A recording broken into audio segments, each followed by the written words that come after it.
Sean Strickland, después de 2 años sin knockouts, lo hace de nuevo.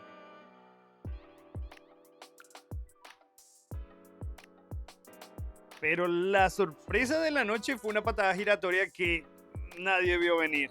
Hoy repasaremos todo lo que pasó en UFC Houston, donde tuvimos 4 finalizaciones, solo 2 decisiones y una que fue un robo.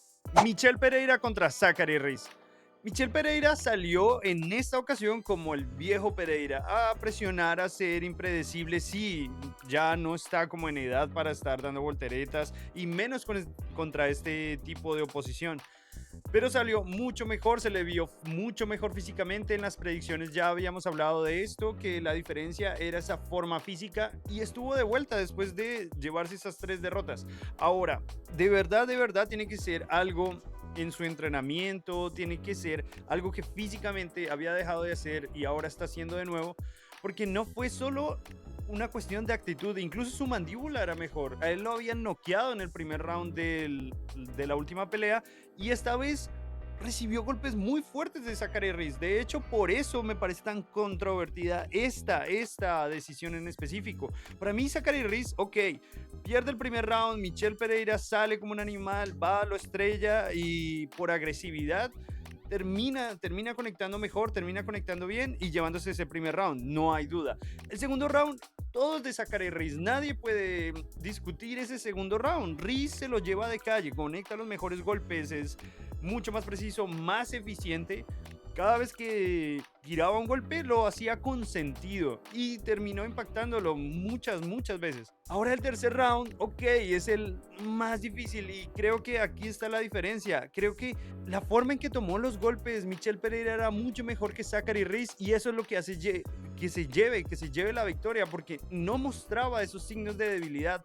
A eso iba con la parte física. Tiene que ser algo en él, en su entrenamiento, algo que mejoró de nuevo, porque no era solo una cuestión de actitud. Realmente su forma física le dio para aguantar esos golpes y hacer como si no hubiese pasado nada. Porque Zachary Reis conectó más fuerte en ese tercer round y por eso creo que se lo llevaría. Pero a los ojos de los jueces no fue tan significativo los golpes que da como los que sí da Michel Pereira, y que por allá al final del tercer round le conecta un buen golpe que Reis no se le ve muy bien y por eso termina llevándoselo. Al final, victoria de Michel Pereira, muy ajustada. No creo que sea un robo, porque para que sea un robo tenía que ser claramente Zachary Reis. Creo que fue muy apretada, pero en mis tarjetas Zachary Reis debió llevarse la victoria. Big shots here too.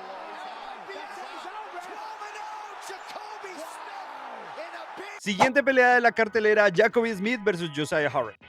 Josiah Harrell tomó la pelea en corto aviso, debutaba en la UFC y aparte es un tipo pequeño para esta división y no tenía el tiempo para hacer un corte de peso, para hacer todas estas cosas, y todo estaba en contra de Josiah Harrell. Era normal que perdiera esta pelea, no podemos crucificarlo por eso.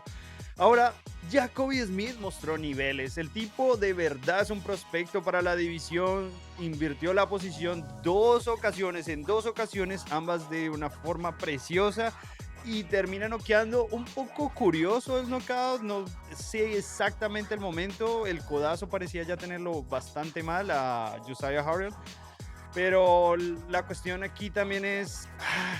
no me gustó la forma en que se demoró Jacoby Smith para dejar de golpear.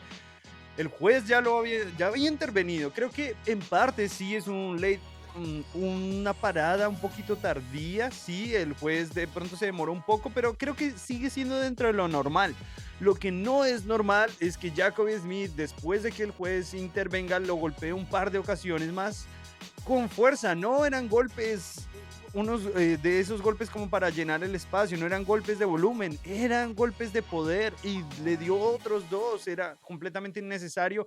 En mi concepto, muy mal esa parte de Jacoby Smith, no me gustó, de verdad, estaba muy molesto durante la transmisión, de hecho, por ver ese tipo de cosas. Me parece que esto es reprobable. Pero lo que no es reprobable es la habilidad de este tipo. Es un contendiente real. El welterweight se está poniendo excelente. Tercera pelea: Sergey Spivak versus Ante Delija. Sergey Spivak es un genio y Ante Delija no tiene IQ de pelea. Sergey Spivak le gana solo con un jab, marcando punticos por ahí en el primer asalto, mientras Delilla simplemente estaba esperando por ese takedown, nunca llegaba y se lo lleva de calle. Ok, ya tienes un round en la bolsa, ¿no? Tienes un round. En el segundo round, Delilla trata de finalizarlo, pero cuando lo tiene, este tipo lo que decide es clinchar.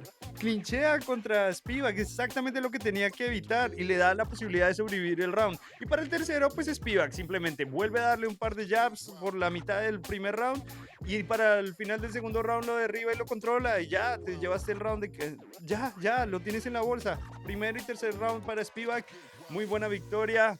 Delilla, el peor IQ de esta categoría.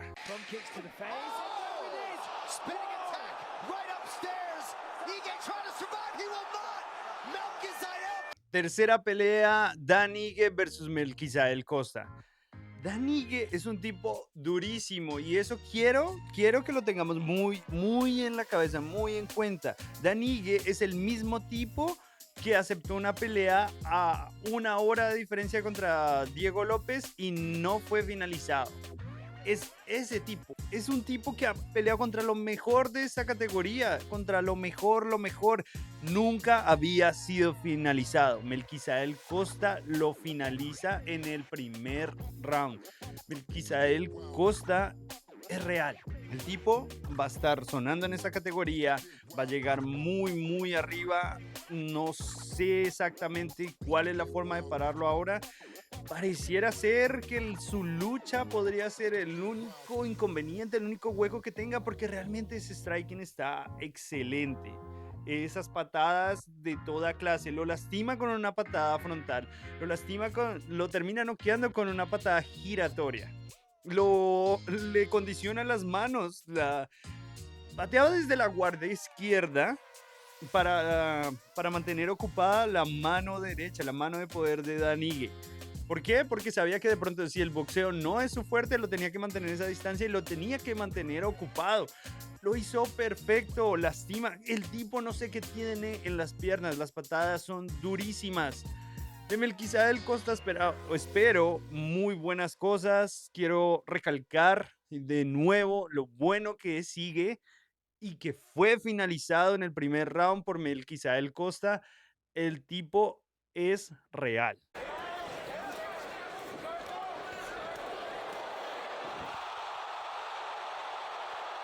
Siguiente pelea de la cartelera, Geoff Neal versus Uros Mage.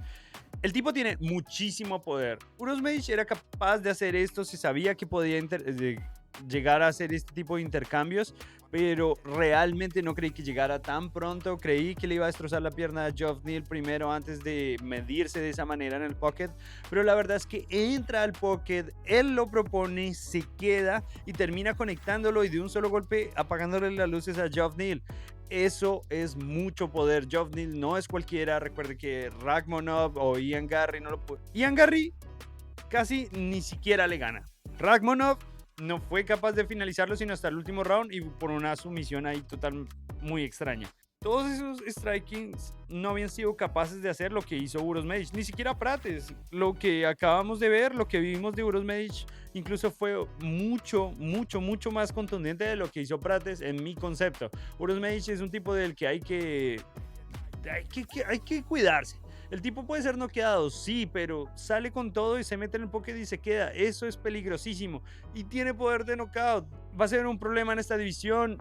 En mi concepto, no mucho más arriba del top 10, porque en la división hay muy buenos strikers, pero fue un gran knockout, sorpresivo, por lo menos en mi concepto.